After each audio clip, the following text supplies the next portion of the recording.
Pues vamos a comenzar. Muy buenas tardes, vamos a empezar. ¿Qué vamos a ver el día de hoy?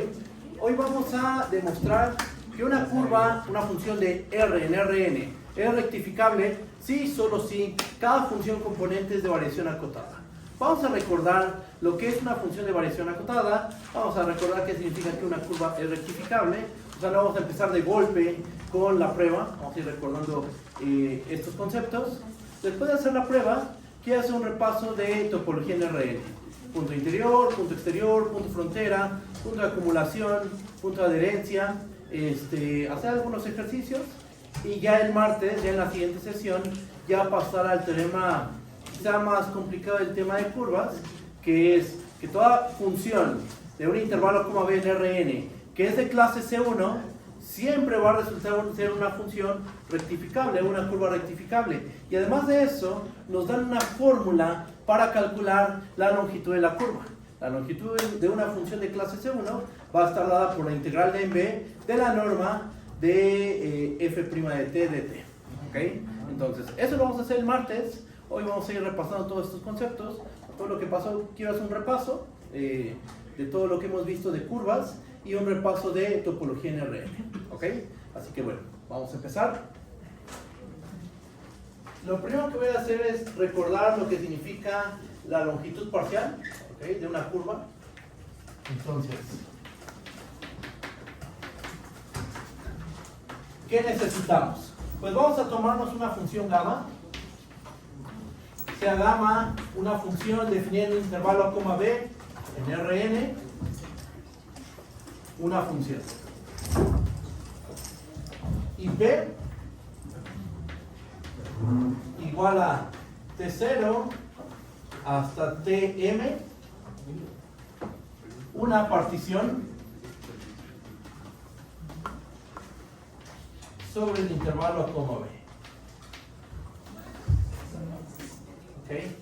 Tienes una función de un intervalo b en Rn, tomas una partición del intervalo b y ¿cómo definimos la longitud parcial?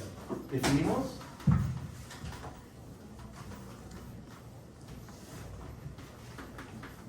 la longitud parcial de gamma respecto de p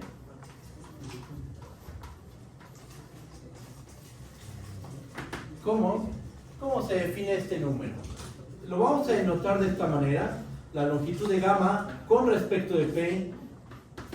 Esa es la notación que vamos a usar. ¿Qué representa esta notación? Esta notación representa esta suma. Es la suma desde i igual a 1 hasta m de la norma de gamma de ti menos gamma de ti menos 1. Ok, entonces definimos la longitud parcial de gamma respecto a la partición P como esta suma. La suma es de i igual a 1 hasta m de la norma de gamma de ti menos gamma de ti menos 1. ¿Qué es ti? ¿Qué es ti menos 1? Son los puntos de una partición que nosotros damos. Una partición del intervalo a, b. ¿Qué representa esto geométricamente? Hacemos un dibujo. Suponte que estamos en el plano. Tenemos una curva de R en R2. Entonces, la traza, que es la imagen de la función, la traza suponte que se ve de esta forma. ¿Ok? Aquí está tu intervalo a, b. Vamos a pensar que aquí lo tenemos. Y tomamos una partición del intervalo a, b. Aquí tenemos a t0, t1, tm menos 1 y aquí tenemos a tm. Entonces, ¿qué es lo que empezamos a hacer? Empezamos a evaluar a la función gamma en cada punto de la partición. Tomamos gamma de t0, gamma de t1, gamma de t2 y no sé, supongamos que aquí está gamma de t0. Después aquí tenemos a gamma de t1. Aquí está gamma de ti menos 1. Aquí se encuentra gamma de ti. Aquí está gamma de t m menos 1. Y por último aquí tenemos a gamma de tm. ¿Ok? Ahora, ¿qué es lo que hacemos? Empezamos a calcular la distancia de puntos consecutivos. O sea, tomamos la distancia de gamma de T1 con gamma de T2. Gamma de T1 con gamma de T0. Después tomamos la distancia de gamma de T1 con gamma de T2. Y así seguimos. Tomamos la distancia de gamma de Ti a gamma de Ti menos 1. Ajá. Hasta llegar a la distancia de gamma de Tm a gamma de Tm menos 1. Geométricamente, entonces, ¿qué es lo que estamos haciendo? Nos estamos aproximando a la longitud de la curva con segmentos de recta, con poligonales. Mientras más fina es la partición, mejor va a ser la aproximación. Bueno, casi siempre. Ajá. Con funciones con un buen comportamiento, por ejemplo, una función de clase C1, tú vas tomando cada vez particiones más finas y entonces estas poligonales cada vez se pegan más a la curva. Y con esas poligonales, ¿sabes calcular la longitud de la poligonal? Sí, porque sabemos calcular la distancia entre dos puntos. Tú puedes calcular la distancia de gamma de T0 a gamma de T1. ¿Cómo? Con la norma de gamma de T1 menos gamma de T0. ¿Puedes calcular la distancia de gamma de T2 a gamma de T1? Sí. Entonces, sumas todas esas contribuciones y te da la longitud de la poligonal. Y esa poligonal, si está muy pegada a nuestra curva, se va a empezar a aproximar a la longitud de la curva gamma. ¿Ok? Esa es la idea geométrica. La definición formal, aquí está. ¿Ok? Esa es la interpretación geométrica. ¿Qué más? Pues con esas longitudes parciales queremos definir qué significa que una curva es rectificable. Nosotros demostramos... Perfecto. Vale. A es igual a T0, ¿verdad? A es igual a T0, exactamente. A igual a T0, B igual a TM, T0 menor a T1 menor a T2, puntos suspensivos, TM menos 1 menor a TM. ¿Vale? ¿Qué más? Nosotros demostramos esto, teorema. Si gamma es una función del intervalo B a Rn, una función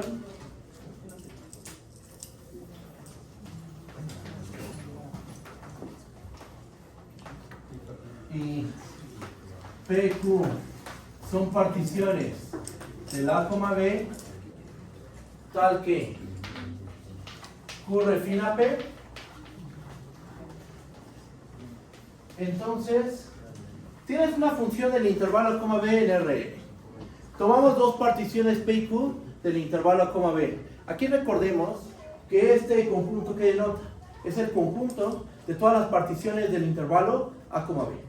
Este conjunto denota al conjunto de particiones del intervalo A, B. Entonces nos tomamos dos particiones del intervalo B. Cualesquiera, no. Vamos a pedir que Q refina P.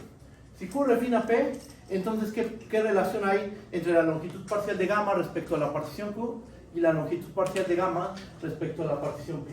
Vamos a tener que cuando tú refinas, la longitud parcial empieza a crecer. ¿Okay? La longitud de gamma respecto a la partición P es menor o igual a la longitud de gamma respecto a la partición Q. Esto intuitivamente nos dice que si nosotros comenzamos a tomar refinamientos, cada vez particiones más finas, empiezas a tomar más puntos en tu partición, esas longitudes parciales se tienen que aproximar demasiado a la longitud de la curva gamma. Ajá. Cada vez nos vamos a ir aproximando más a la curva gamma y las longitudes cada vez se van a parecer más, las de la poligonal y las de tu curva gamma. Estas ideas motivan a definir una curva con longitud de arco o una curva rectificable de la siguiente forma. Esto ya no lo demuestro, esto ya lo probamos en la sesión en línea. ¿Va? Entonces, aquí lo que voy a recordar es la definición de lo que es una curva rectificable. Definición. Muy bien. Vamos a tomarnos una función gamma definida en un intervalo B hacia Rn.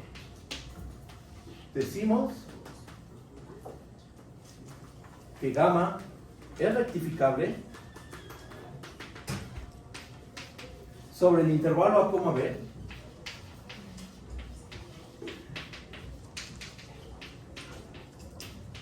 sobre el intervalo B, ¿sí? En una bolsa vamos a meter a todas las longitudes parciales.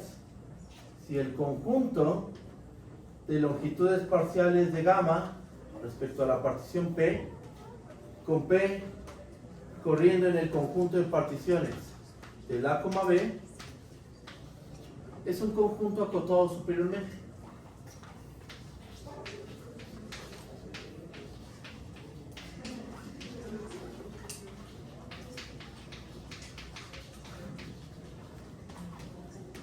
¿Ok? Uno podría decir, pero tus funciones van a Rn, ¿cómo que están acotadas superiormente? Sí, la función gamma es una función del intervalo B en Rn, eso es un hecho. Pero, ¿estos valores qué son? ¿Son vectores? No, estos valores son escalares, son valores reales. La longitud de gamma con respecto de P, aquí tenemos la definición. Es la suma desde igual a 1 hasta m de normas. ¿Y la norma qué es? Es un valor real. Entonces, lo que tenemos aquí es un conjunto de números reales, que por cierto, esos números reales son no negativos. Ajá. Si ese conjunto resulta estar acotado superiormente, vamos a decir que gamma es rectificable. ¿Va? Eso es lo que dice la definición. ¿Cómo lo ven? ¿Sí está bien? ¿O hay alguna duda? ¿Cómo vamos? ¿Vamos bien? ¿Sí? En tal caso,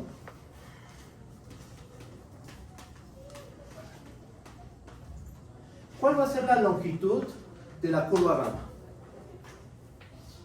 La longitud de gamma, que va a estar dada por el supremo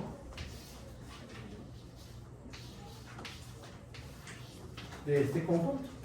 La longitud de gamma respecto a la partición P, tal que P corre en el conjunto de particiones del intervalo A, B.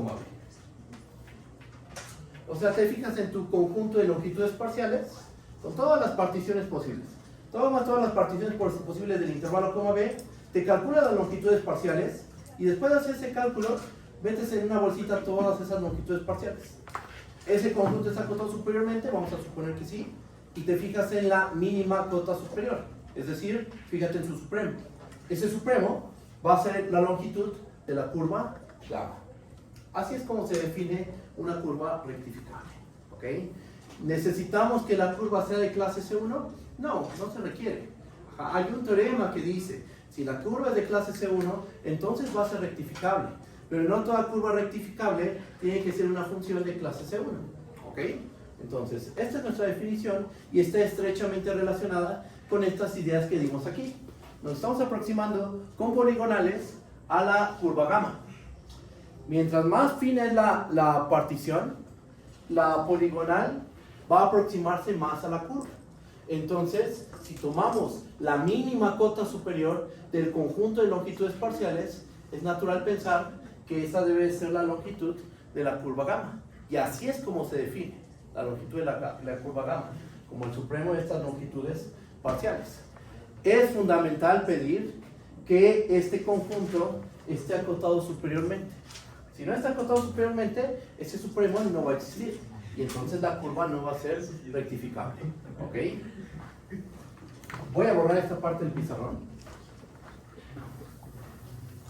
Perdón, eso serían, por ejemplo, lo que acaba de decir de que no fuera acotado superiormente, significaría que los trazos, habría alguno al menos para el cual se vaya a infinito, no una, por ejemplo, la 1 entre X, podría ser un ejemplo. 1 entre X, ajá, por ejemplo, algo de ese estilo. Algún comportamiento inadecuado tiene la curva. Por ejemplo, podría ser que oscile. Vamos a pensar en una curva que tiene este comportamiento. Fíjate.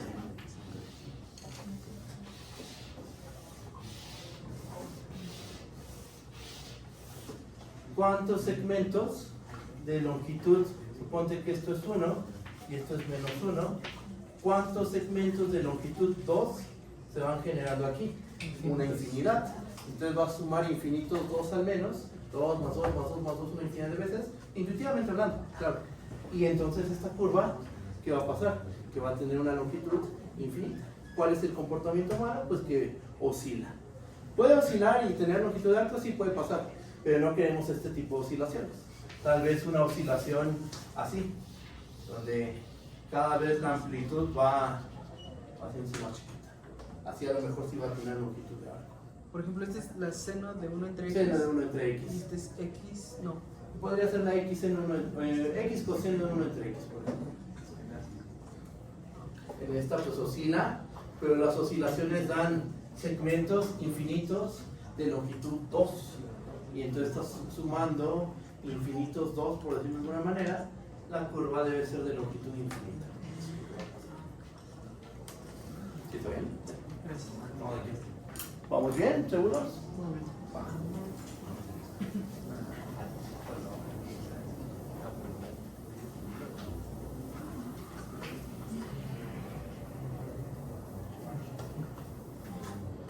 Ahora, ¿qué más? ¿Qué otro concepto con qué otro concepto trabajamos? Trabajamos con el concepto de función de variación acotada. ¿Ok? Está estrechamente relacionado con las funciones rectificables. Vamos a dar la definición, vamos a recordar lo que es una función de variación acotada y ya después de eso, bueno, comento algunas cositas y ya después de eso enunciamos el teorema que vamos a demostrar el día de hoy. Definición. Vamos a tomarnos una función f definida en un intervalo a, b hacia los reales. Una función.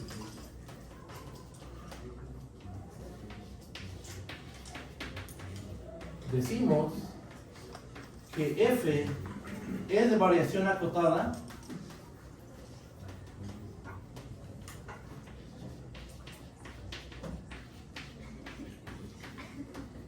sobre el intervalo a, b si existe una partición. No, perdón. Es de variación acotada sobre el intervalo a, b si existe una m mayor que 0, tal que para cualquier partición que tú te tomes, para cada p partición del intervalo a, b, con p, no sé, vamos a pensar que la partición p tiene puntos t0 hasta tm, donde quiera es t0 es el extremo izquierdo de tu intervalo y tm es el extremo derecho de tu intervalo. Entonces va a haber una constante m, tal que para cualquier partición que te tomes del intervalo a, b, si p es una m, tal que para toda partición del intervalo a, b se tiene que la variación de f respecto a la partición p, que esto es mera notación. ¿Esto qué es? ¿Esto qué significa? Su significado es lo siguiente: es la suma desde i igual a 1 hasta m de la norma de gamma de ti menos gamma de ti menos 1. Esta suma de distancias tiene que ser menor o igual, perdón, aquí es f. La suma es de igual a 1 hasta n, el valor absoluto de f de ti menos f de ti menos 1. Esa suma de distancias tiene que ser menor o igual a m. ¿Okay? Esto es una función de variación acotada. ¿Qué tiene que suceder? Debe haber una constante m mayor que 0, tal que para cualquier partición del a, b, tú tomas cualquier partición. ¿Qué debe pasar con la variación parcial de f respecto a la partición p? ¿Qué es esto? Es esta suma. La suma es de igual a 1 hasta m de valor absoluto de f de ti menos f de ti menos 1. Esta suma de distancias tiene que ser menor o igual a m, sin importar la partición del a, b que nos tomemos. Tomes, sea cual sea la partición que tomes, tú calculas esta suma y esta suma tiene que ser menor o igual a esta constante m. ¿Ok? Si eso pasa, tu función f es una función de variación acotada. ¿Ok? Voy a borrar esta parte del pizarrón. Profe, dijo que significaba variación parcial de la función. Ah, sí, déjame lo escribo. Sí, esto se lee como la variación parcial de f.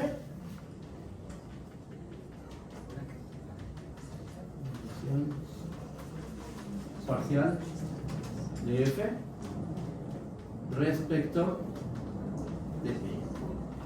O la variación de f respecto de p. ¿Por qué respecto de p? Porque depende de la partición que nos tuvimos del intervalo a, b. ¿Okay?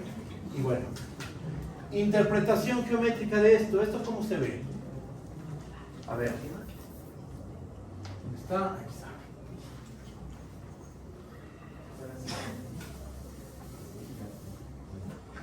¿Cómo se ve esto geométricamente? Se ve de la siguiente forma.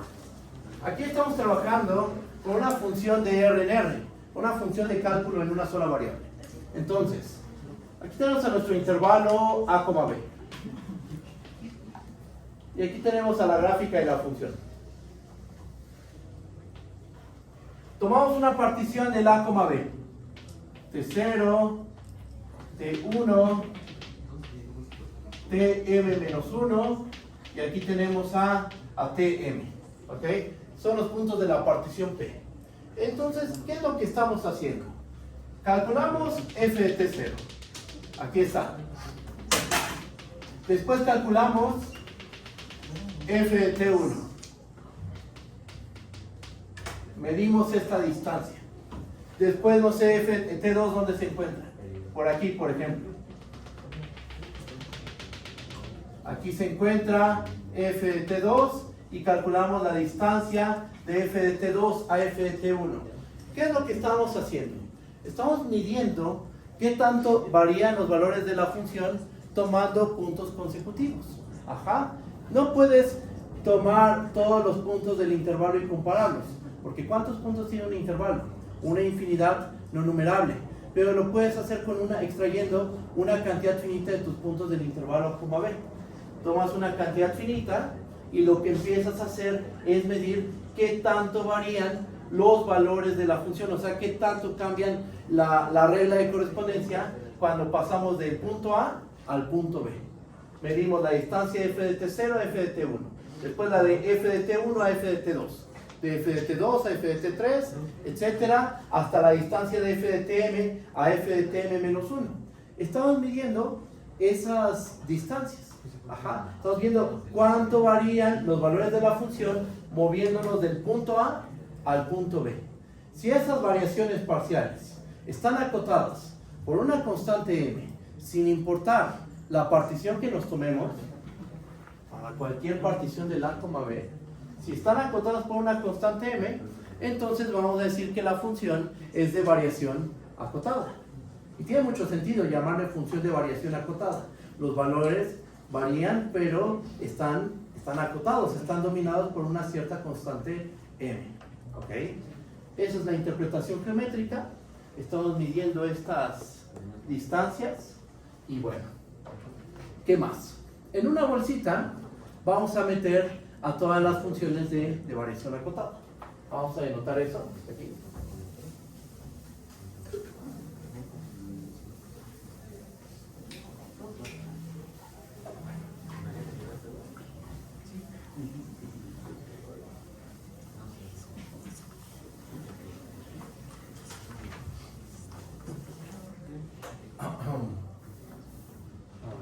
Notación.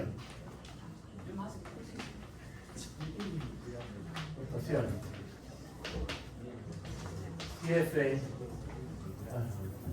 vamos a denotarlo así. ¿Quién es este conjunto? Va a ser el conjunto de todas las funciones de variación acotada. El conjunto de funciones del intervalo B en los reales, tal que f es de variación acotada.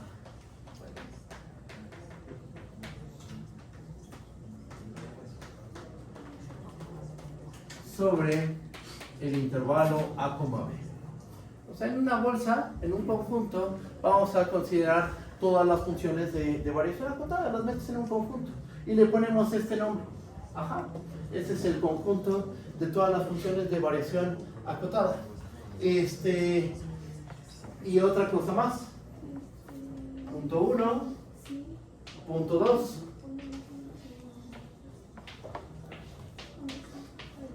¿Cómo medimos la variación de la función? Porque lo que definimos aquí fue la variación parcial de f respecto a la partición p. Pero ¿cómo podemos definir lo que es la variación de nuestra función f?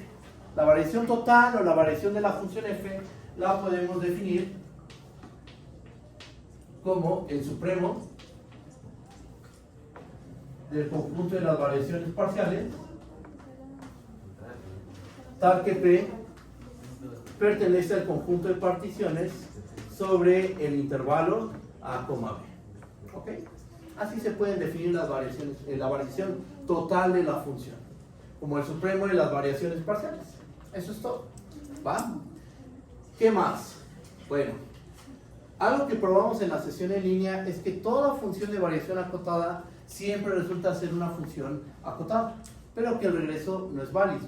Les comenté el ejemplo, creo que ya no hace falta escribirlo. Toda función de variación acotada es acotada.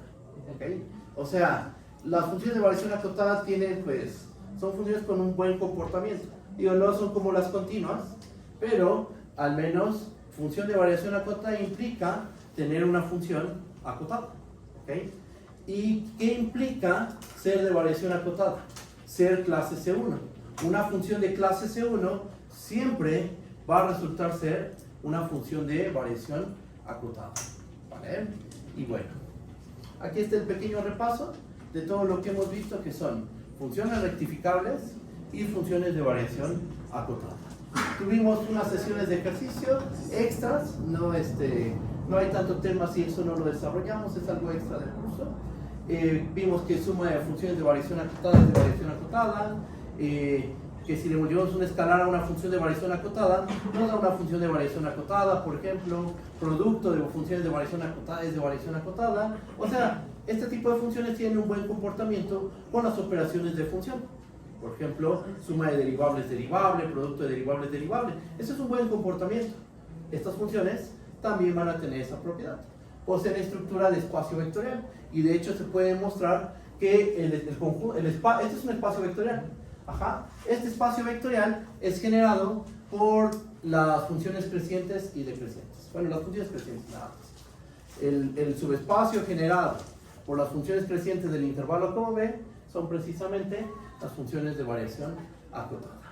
No es difícil la prueba, pero sí requiere desarrollar más teoría sobre funciones de variación acotada. Es una prueba bastante sencilla, de hecho. Pero bueno, ¿qué más? Pues ya pasamos a lo nuevo, pasamos a nuestro teorema. Voy a escribirlo. Profesor, vale. Aquí una pregunta. Sí, dime. Cuando hablamos del supremo, entonces nos referimos a todas las posibles formas de de segmentar la curva y sacamos, digamos, la que mida más, digamos, una variación va a ser la suma de todos los segmentitos, ¿no? De todos los segmentos. Y de todos esos tipos de particionar así la función, todo el conjunto de todas esas posibles formas va a ser el supremo de eso. Exactamente, la mínima cota superior de todas estas sumas de distancias va a ser la variación total de la función. O sea, por ejemplo, para esta partición vamos a tener un número que va a ser la suma de las distancias. Exactamente. Luego otra partición y así. Exacto, correcto. Y por cada partición calculas este número. Y ya metes una bolsita a todos esos números, y el supremo de ese conjunto de números es la variación total de... ¿Vamos?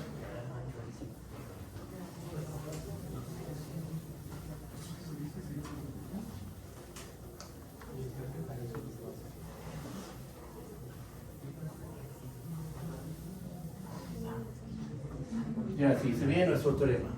¿Qué dice el teorema?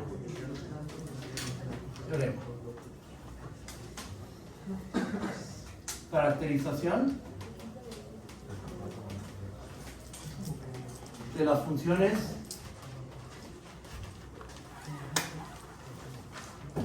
de variación acotada. No, de las funciones rectificables.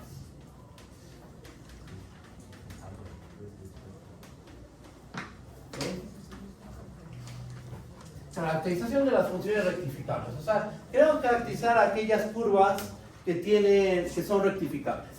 Vamos a demostrar que justo esas funciones son las que cada función componente es una función de variación acotada. ¿Ok? Ese es el objetivo. Vamos a escribir el teorema de manera precisa. Vamos a tomarnos una función gamma, la cual está definida en el intervalo coma b y va hacia Rn. Una función con gamma igual a gamma 1 hasta gamma n. O sea, tiene estas n funciones componentes. La primera función componente es gamma 1, la segunda función componente es gamma 2, la enésima función componente es gamma n. ¿Ok? ¿Qué dice el teorema? Gamma es rectificable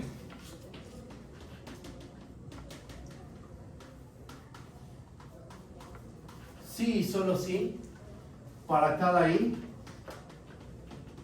desde 1 hasta n gamma i es de variación acotada.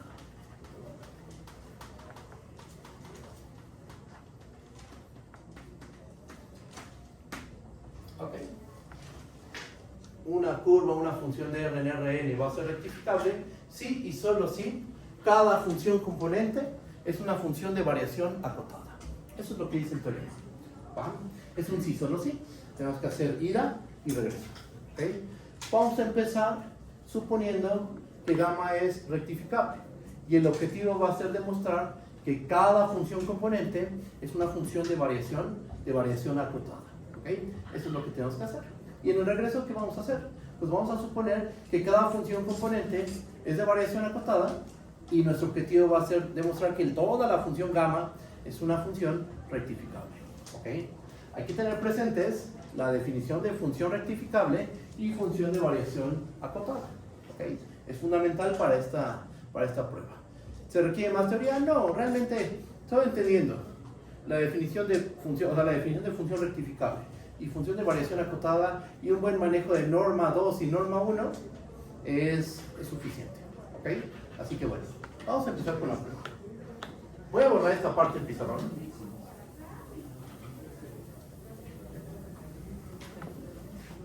Y empiezo la prueba.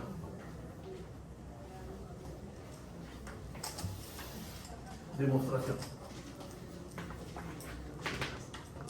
Empiezo haciendo la ida. ¿Qué vamos a suponer? Supongamos que gamma es rectificable. Ok. Ahora, vamos a tomarnos una función componente. ¿Y cómo me tomo una función componente? Tomando un índice de 1 hasta n. O sea, ahí de 1 hasta n. Estoy tomando una función componente. ¿Cuál es nuestro objetivo? Veamos que gamma i es de variación acotada.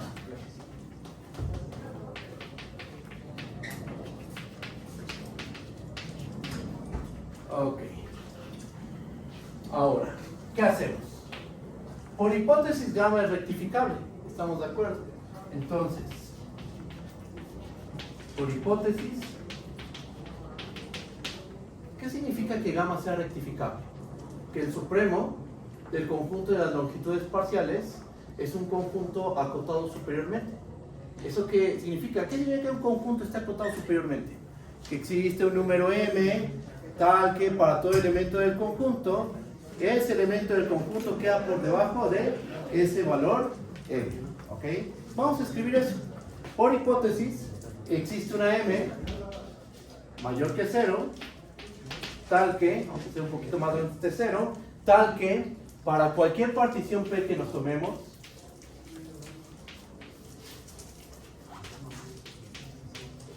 para cualquier partición del intervalo A, B, se tiene que, ¿qué es lo que vamos a tener? Que la longitud de gamma respecto a la partición P, esto va a ser menor o igual a m. ¿Eso por qué lo sabemos? Porque gamma es rectificable. Y entonces el supremo del conjunto de longitudes parciales es un conjunto acotado superiormente. Estoy suponiendo que este número es una cota superior de ese conjunto. Hay una m, tal que para cualquier partición, esta longitud parcial es menor o igual que m. Simplemente apliqué la definición. ¿Qué sigue? Voy a borrar aquí. Profe, Mándale. una pregunta.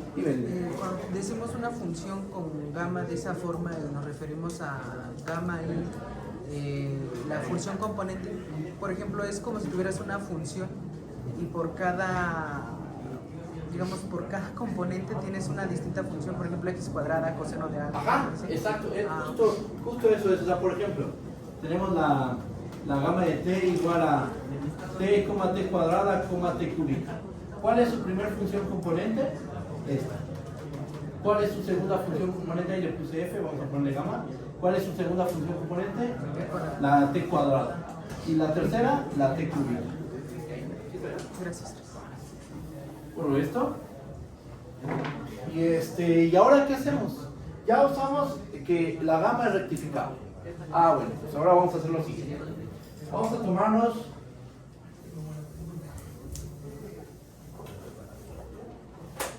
Vamos a tomar cualquier partición del intervalo común. Tomamos una partición. Sea P, una partición de A, B. ¿Con P de qué forma? Pues vamos a pensar que es de la forma de 0 hasta Tm. ¿Ok? ¿Qué es lo que vamos a mostrar? Que sin importar qué partición hayamos tomado,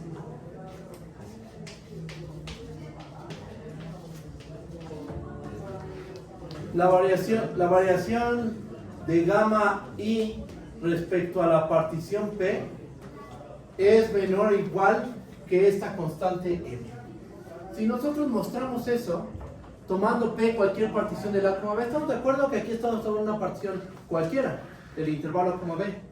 Si nosotros demostramos que esta variación es menor o igual a M, y esta partición fue arbitraria, pues lo que estamos demostrando es que el conjunto de las variaciones parciales está acotado superiormente por M, que por definición eso quiere decir que la función gamma I es una función de variación acotada. Y si probamos eso, pregunta, ¿cómo tomamos la I? El índice I lo tomamos de manera arbitraria. Tomamos cualquier función componente, o la gamma 1, la gamma 2, la gamma 3, la gamma N. Entonces, probando esto, ya prácticamente habremos acabado la prueba. ¿Ok? Bueno, pues vamos a empezar. ¿Qué es lo que vamos a hacer? Ya tenemos descrita la partición P. Tenemos a T0, T1, T2 hasta Tm. Vamos a hacer lo siguiente. Notemos que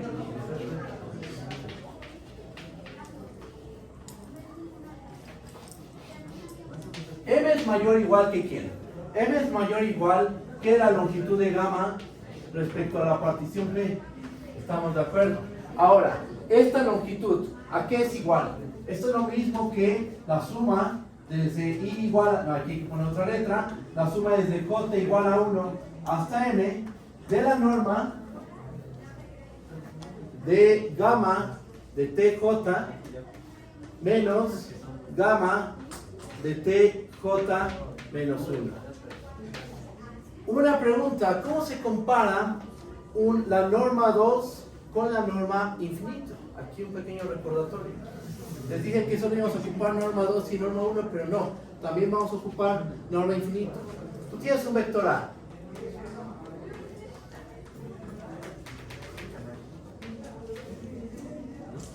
¿Cómo se compara la norma 2 del vector A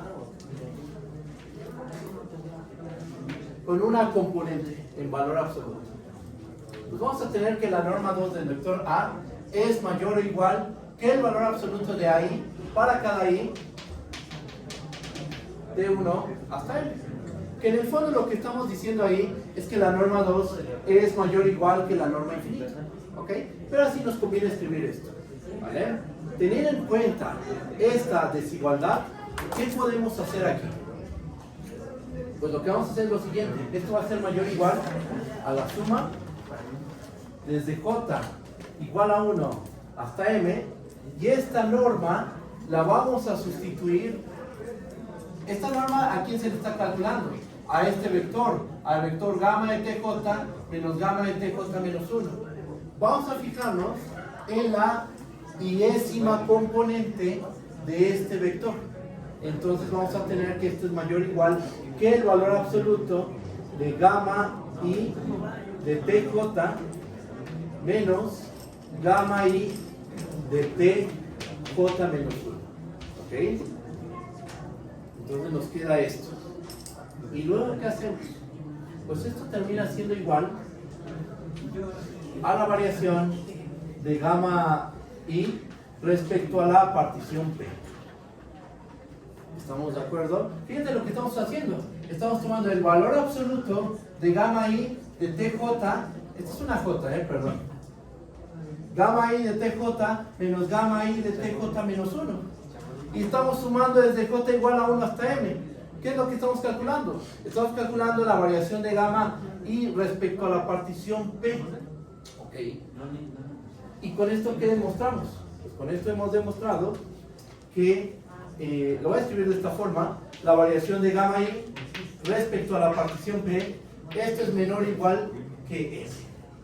Pregunta, ¿la partición la tomamos de alguna manera especial? No, fue cualquier partición. Tomamos cualquier partición del intervalo A como B, la que sea. Ajá. Y terminamos demostrando que la variación de gamma i respecto a la partición P es menor o igual que M. ¿Esto qué muestra? Esto muestra que la función gamma i es de variación acotada.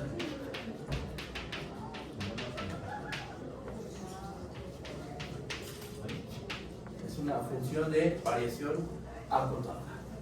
¿Ok? ¿Y cómo tomamos la función componente? Tomamos cualquier función componente. ¿Estamos de acuerdo? Tomamos un índice arbitrario aquí, de 1 hasta n.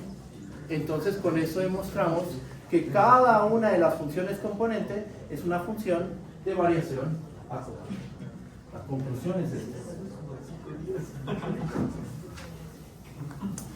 Por aquí. Eso es por definición, ¿verdad? De las sumas de 1 hasta m, Ajá. o la variación. Así es la definición correcta. Entonces con esto concluimos que para cada i de 1 hasta n, gamma i es de variación acotada. Y listo. Ahí está la prueba. ¿Cómo lo ven? ¿Si está bien o hay alguna duda? ¿Cómo vamos? ¿Vamos bien? ¿15 horas? Va. Ok, entonces ya tenemos la ida. Ahora vamos a hacer el regreso. ¿Qué dice el regreso? Ahora vamos a suponer que cada función componente es una función de variación acotada. Y el objetivo es demostrar que nuestra función gamma es una curva o una función rectificable. ¿Ok? Bien.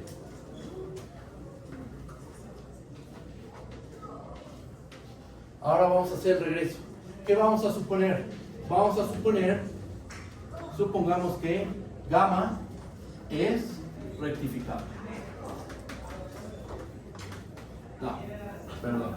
Vamos a suponer que para cada i de 1 hasta n, gamma i es de variación acotada.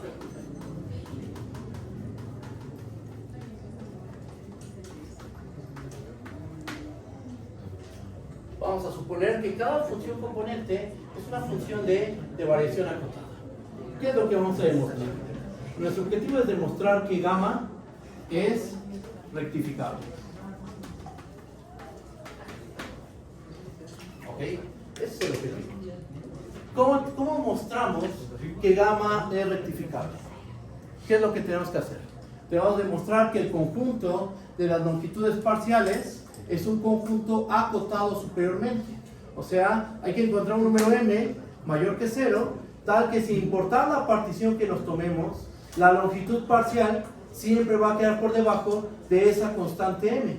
Nosotros tenemos que proponer esa constante m y verificar que para cualquier partición las longitudes parciales quedan por debajo de esa constante m. ¿Ok? Vamos a hacer eso.